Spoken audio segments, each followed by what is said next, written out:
In today's video, you will see how our main protagonist becomes friends with a powerful elf, how this pervert gets what he deserves, and how this stranger helps Ark accomplish his mission. Our story continues with a female elf watching Ark exiting a cave. He was hired to deal with bandits who were hiding in the cave, taking their treasure as loot. Elsewhere, it is revealed that the attack on Lauren Louvierte was a failed assassination ordered by Lord Dianto, who himself was ordered by Prince Dakars to destabilize the kingdom in readiness for a war. Triton is furious that his son, Udolan, is putting himself at risk leading their illegal slave operation. Ark is attacked by the female elf, who accuses him of kidnapping children, until she sees Ponta, which she recognizes as a forest spirit. Spirits are hesitant to trust mortals, so she realizes Ark must not be the kidnapper. Although Ark offers to help, she declines. Following her, Ark finds Udolan and his men torturing the kidnapped elves. The female elf kills most of the slavers, but is forced to surrender when Udolan threatens the children. Ark defeats Udolan and protects the children, allowing the elf to kill the rest. Ariane introduces herself as an elf who refuses to believe that he is merely an adventurer and yet trusts him. She is notified that more slaves have been located and hires Ark for assistance. Ark considers that her comrades will act apprehensively towards him, but he is willing to trust that they'll accept him the same way she did. The group is teleported to a river through Ark's magic spell, which surprises Ariane. When they arrive in the city, they wait for Danka. Ark seems shocked by the look on his face. Following Ariane's brief introduction of Ark to Danka, they decide to reconvene at a restaurant. Danka is then properly introduced by Ariane to Ark. Following that, she explains the history of elves to Ark.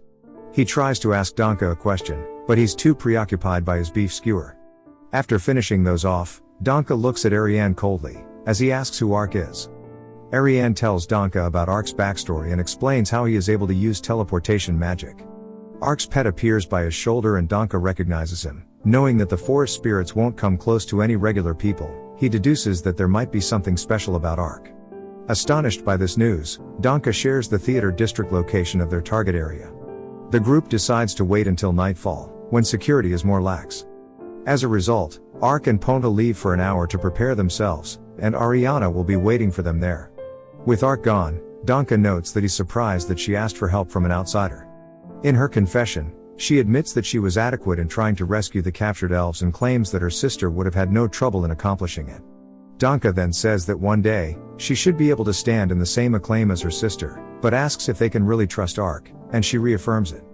It is shown that Ark has cashed in the rewards and possessions he received from the bandits. Ponta and Ark enjoy a meal together now that they have some gold. The captive elf's location is revealed elsewhere, and one of them announces that they will be rescued and that the bandits will be punished. The bandits, however, ignore the warning. In the middle of the night, the group departs to their destination while an unknown person follows them. As the group reaches their destination, Ark teleports them to the rooftop using Dimension Move. After Ariane struggles to get inside, Ark uses Dimension Move again to teleport Danka, Ponta, and himself into the building. As they search around the building, they find that some of the bandits have been killed by an unknown person. Following that, they all split up to explore the building in more detail. Ark uses Dimension Move to cover the sound of his footsteps as he moves around the building. The moment he finds more dead bandits in a room, he's attacked by a ninja. She then calms down after seeing Ponta peeking over his head. The ninja deduces that Ark is there to help the enslaved elves and then gives him a roll of paper, which she claims will be of use to him for the location of the elves. She also notes that she was unable to locate her own objective there and then gives Ponta a sprig of berries. As a sign of trust, the ninja informs Ark that there are 2 more elves being held captive in the Lord's palace. The papers which the ninja gave Ark turn out to be paper contracts for elven slaves, and Ark shows this to Ariane and Danka while also mentioning there are 2 more elves in the Lord's palace. When asked about where he found the papers, Ark claims that he found them on one of the bandits there. At that moment, 3 bandits enter the room. Ariane quickly finishes them off using a fire attack. Down in the basement area, the elf girls are freed by Ark's group. Outside, he notices the magic-eating collars around the elves' necks and uses Uncursed to dispel them. This feat astonishes Danka. As the elves thank Ark, Danka tells Ariane that it's not over yet, and that he'll lead the elves home safely. Ark and Ariane leave in order to rescue the 2 remaining elves, both of whom are captives in the Lord's palace. Ark then uses Dimension Move to reach the Lord's palace. Watching them from afar, was the ninja we have seen before, accompanied by one of her friends. She then states that they'll meet again someday. Triton and Udolan are captured by Ariane, while Ark discovers a hidden room with a treasure inside it, which he loots for himself. The elves are then taking turns beating up the perverted king. The guards then show up and attempt to arrest the intruders, only to get annihilated by Ariane. The palace abruptly blows up, which Ark suspects was caused by the ninja. Ariane invites Ark to visit the elf lands, so they can continue rescuing slaves, but they would need an elder elf's permission. Afraid of being exposed while meeting the elder, Ark removes his helmet, showing Ariane his skeleton appearance. She claims that all elves will keep his secret, and hopes the elder may know how to fix this. King Carlin, his sons, and daughter Uriarna, decide to investigate the rumors of slavery, which violates the peace treaty between the humans and the elves. Although it is clear each prince has its own agenda, they elect to contact the elves.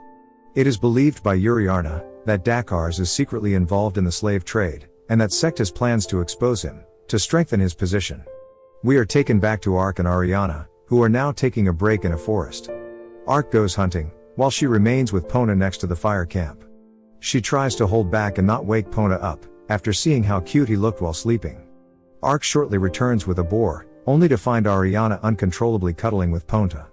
We are taken back to the castle.